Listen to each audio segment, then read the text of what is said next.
ஒன்று நாளாகமம் 13ஆம் அதிகாரம். தாவீது 1000 பேருக்கு தலைவரோடும் 100 பேருக்கு தலைவரோடும் சகல அதிபதிகளோடும் ஆலோசனை பண்ணி இஸ்ரவேல் சபையெல்லாம் நோக்கி, உங்களுக்கு சம்மதியும் நம்முடைய தேவனாகிய கர்த்தருக்கு சித்தமுமாயிருந்தால் இஸ்ரவேலின் தேசங்களில் எல்லாம் இருக்கிற நம்முடைய எல்லா சகோதரரும் அவர்களோடே தங்கள் வெளிநிலங்களில் இருக்கிற ஆசாரியரும் லேவியரும் நம்மோடே கூடும்படிக்கு நாம் சீக்கிரமாய் அவர்களிடத்துக்கு ஆள் அனுப்பி நமது தேவனுடைய பெட்டியை திரும்ப நம்மிடத்துக்கு கொண்டு வருவோமாக. சவுலின் நாட்களில் அதை தேடாதே போனோம் என்றான். இந்த காரியம் சகல ஜனத்தின் பார்வைக்கும் செம்மையாய் இருந்தபடியால் சபையார் எல்லாரும் அப்படியே செய்வோம் என்றார்கள். அப்படியே தேவனுடைய பெட்டியை கீரியாத்யாரீமிலிருந்து கொண்டு வரும்படி தாவீது எகிப்தை சேர்ந்த சீகோர் நதி துவக்கி ஆமாத்தின் எல்லை மட்டுமுள்ள இஸ்ரவேலை எல்லாம் கூட்டி, கேருபீன்களின் நடுவே வாசம் பண்ணுகிற கர்த்தராகிய தேவனுடைய நாமம் தொழுது கொள்ளப்படுகிற அவருடைய பெட்டியை யூதாவில் இருக்கிற கீரியாத்யாரீமுக்கு அடுத்த பாலாவில் இருந்து கொண்டு வரும்படிக்கு அவனும் இஸ்ரவேலர் அனைவரும் அவ்விடத்திற்கு போனார்கள். அவர்கள் தேவனுடைய பெட்டியை அம்னதாபின் வீட்டிலிருந்து ஒரு புது இரதத்தின் மேல் ஏற்றி கொண்டு வந்தார்கள். ஊசாவும் அகியோவும் இரதத்தை நடத்தினார்கள். தாவீதும் சகல இஸ்ரவேலரும் தங்கள் முழு பலத்தோடும் தேவனுக்கு முன்பாக சுரமண்டலங்களையும் தம்புருகளையும் மேளங்களையும் கைத்தாழங்களையும் பூரிகைகளையும் சேவித்து மகிழ்ச்சியாய் ஆடி பாடினார்கள். அவர்கள் கீதோனின் கழமட்டும் வந்தபோது மாடுகள் இடறினபடியினால் ஊசா பெட்டியை பிடிக்க தன் கையை நீட்டினான். அப்பொழுது கர்த்தர் ஊசாவின் மேல் கோபம் உண்டவராகி அவன் தன் கையை பெட்டி அண்டைக்கு நீட்டினதின் நிமித்தம் அவனை அடித்தார். அங்கே அவன் தேவ சமூகத்தில் செத்தான். அப்பொழுது கர்த்தர் ஊசாவை அடித்தது நிமித்தம் தாவீது விசனப்பட்டு அந்த ஸ்தலத்திற்கு இந்நாள் மட்டும் வழங்கி வருகிற பேரேஸ் ஊசா என்னும் பெயரிட்டு அன்றைய தினம் தேவனுக்கு பயந்து தேவனுடைய பெட்டியை நான் என்னிடத்துக்கு கொண்டு வருவது எப்படி என்று சொல்லி பெட்டியை தன்னிடத்தில் தாவீதின் நகரத்திலே கொண்டு வராமல் அதை கித்தியனாகிய ஓபேத் ஏதோமின் வீட்டிலே சேர்த்தான். தேவனுடைய பெட்டி ஓபேத் ஏதோமின் வீட்டிலே அவனிடத்தில் 3 மாதம் இருக்கையில் கர்த்தர் ஓபேத் ஏதோமின் வீட்டையும் அவனுக்கு உண்டான எல்லாவற்றையும் ஆசீர்வதித்தார். 1 நாளாகமம் 14ஆம் அதிகாரம். தீருவின் ராஜாவாகிய ஈராம் தாவீதினிடத்தில் ஸ்தானாதிபதிகளையும் அவனுக்கு ஒரு வீட்டை கட்டுகிறதற்கு கேதுரு மரங்களையும் தச்சரையும் கல் தச்சரையும் அனுப்பினான். கர்த்தர் தன்னை இஸ்ரவேலின் மேல் ராஜாவாக திடப்படுத்தி இஸ்ரவேல் என்னும் தம்முடைய ஜனத்து நிமித்தம் தன்னுடைய ராஜ்யத்தை மிகவும் உயர்த்தினார் என்று தாவீது அறிந்து கொண்டான். எருசலேமிலே தாவீது பின்னும் அநேக ஸ்திரீகளை விவாகம் பண்ணி பின்னும் குமாரரையும் குமார்த்திகளையும் பெற்றான். எருசலேமிலே அவனுக்கு பிறந்த குமாரரின் நாமங்கள் ஆவன: சம்முவா, சோபா, நாத்தான், சாலமோன், இப்கார், எலிசுவா, எல்பெலேத், நோகோ, நேப்பேக், எப்பியா, எலிஷாமா, பெலியாதா, எலிபலேத் என்பவைகள்.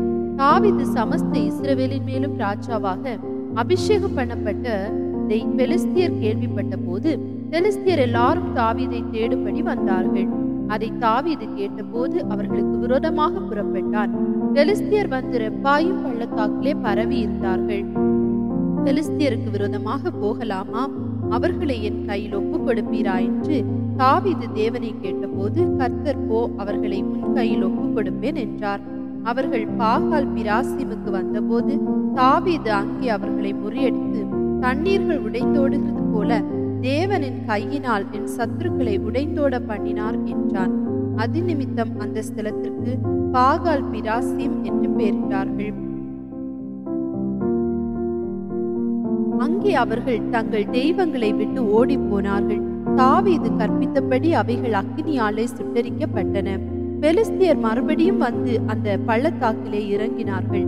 அப்பொழுது தாவீது திரும்ப தேவனிடத்தில் விசாரித்ததற்கு, தேவன், நீ அவர்களுக்கு பின்னாலே போகாமல் அவர்களுக்கு பக்கமாய் சுற்றி முசுக்கட்டை செடிகளுக்கு எதிரே இருந்து அவர்கள் மேல் பாய்ந்து முசுக்கட்டை செடிகளின் நுனிகளிலே செல்லுகிற இரைச்சலை நீ கேட்கும் போது யுத்தத்திற்கு புறப்படு, பெலிஸ்தியரின் பாளையத்தை முறியடிக்க தேவன் உனக்கு முன்னே புறப்பட்டிருப்பார் என்றார்.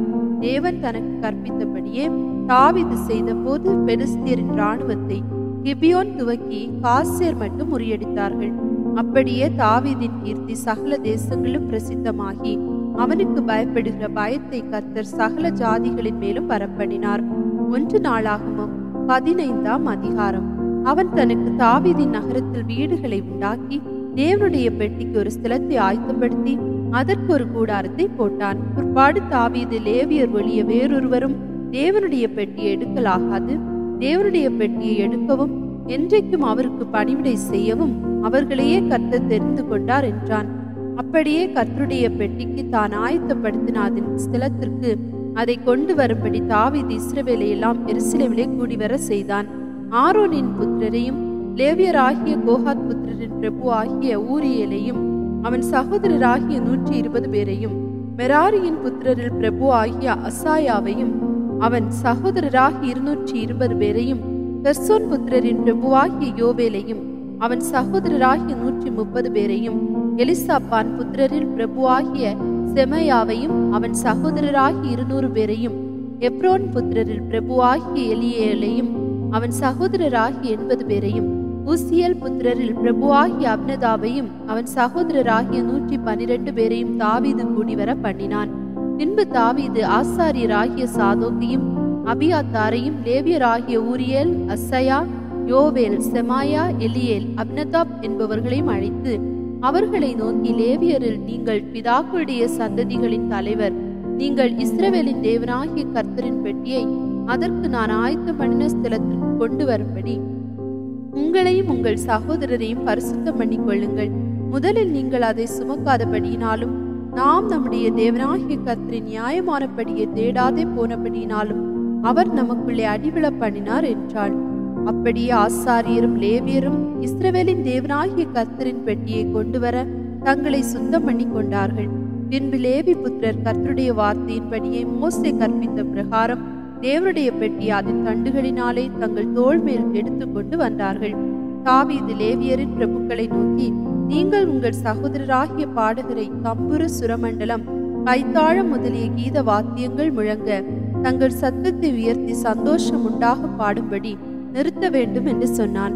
அப்படியே லேவியர் யோவேலின் குமாரனாகிய ஏமானையும் அவன் சகோதரரில் பெரக்கியாவின் குமாரனாகிய ஆசாப்பையும், மெராரியின் புத்திரரான தங்கள் சகோதரரில் குஷாயாவின் குமாரனாகிய ஏத்தானையும் இவர்களோடும் கூட இரண்டாவது வரிசையாக தங்கள் சகோதரராகிய சஹரியா, பேன், யாசியேல், செமிராபோத், எகியேல், உன்னி, எலியா, பெனயா, மாசேயா, மத்தித்தியா, எலிபெலேக், மிக்னேயா, ஓபேதேதோம், ஏயேல் என்னும் வாசல் காவலாளரையும் நிறுத்தினார்கள். பாடகராகிய ஏமானும் ஆசாவும் ஏத்தானும் பஞ்சலோக கைத்தாளங்களை தொனிக்க பண்ணி பாடினார்கள். சஹரியா, ஆசியல், செமிராபோத், எகியல், உன்னி, எலியா, மாசேயா, பெனயா என்பவர்கள் அல்மோத் என்னும் இசையில் பாடி தம்புருக்களை வாசித்தார்கள். மத்தித்தியா, எலிபெலேக், மிக்னேயா, ஓபேதேதோம், ஏயேல், அசசியா என்பவர்கள் செமனீத் என்னும் இசையில் பாடி சுரமண்டலங்களை நேர்த்தியாய் வாசித்தார்கள். லேவியருக்குள்ளே கெனனியா என்பவன் சங்கீத தலைவனாய் இருந்தான். அவன் நிமிடனானபடியால் கீத வித்தையை படிப்பித்தான். பெரக்கியாவும் எல்கானாவும் பெட்டிக்கு முன்பாக காவல் காத்து வந்தார்கள். செப்பனியா, யோசபாத், நெதனயேல், அமாசாயி, சஹரியா, பெனையா, எலியேசர் என்னும் ஆசாரியர் தேவனுடைய பெட்டிக்கு முன்பாக பூரியைகளை ஊதினார்கள். ஓபேதேதோவும் எசியாவும் பெட்டிக்கு வாசல் காவலாளராய் இருந்தார்கள். இப்படி தாவீதும் இஸ்ரவேலின் மூப்பரும் 1000 சேர்வைக்காரரும் கர்த்தருடைய உடன்படிக்கை பெட்டியை ஓபேதேதோமின் வீட்டிலிருந்து மகிழ்ச்சியோட கொண்டு வர போனார்கள். கர்த்தருடைய உடன்படிக்கை பெட்டியை சுமக்கிற லேவியருக்கு தேவன் அனுக்கிரகம் பண்ணினபடியால் அவர்கள் 7 காளைகளையும் 7 ஆட்டுக்கடாக்களையும் பலியிட்டார்கள். தாவீதும் பெட்டியை சுமக்கிற சகல லேவியரும் பாடகரும் பாடகரின் வேலையை விசாரிக்கிற தலைவனாகிய கெனனியாவும் மெல்லிய புடவையான சால்வைகளை தரித்திருந்தார்கள். தாவீது சணல் நூல் ஏபோத்தை தரித்திருந்தான். அப்படியே இஸ்ரவேல் அனைத்தும் கர்த்தருடைய உடன்படிக்கை பெட்டியை கெம்பீரத்தோடும் எக்காலங்கள், பூரிகைகள், கைத்தாளங்களின் தொனியோடும் தம்புருகளையும் சுரமண்டலங்களையும் வாசிக்கிற சத்தத்தோடும் கொண்டு வந்தார்கள். கர்த்தருடைய உடன்படிக்கை பெட்டி தாவீதின் நகரம் மட்டும் வந்தபோது சவுலின் குமாரத்தியாகிய மீகாள் பலகணி வழியாய் பார்த்து தாவீது ராஜா ஆடி பாடி வருகிறதை கண்டு அவனை தன் இருதயத்திலே அவமதித்தாள்.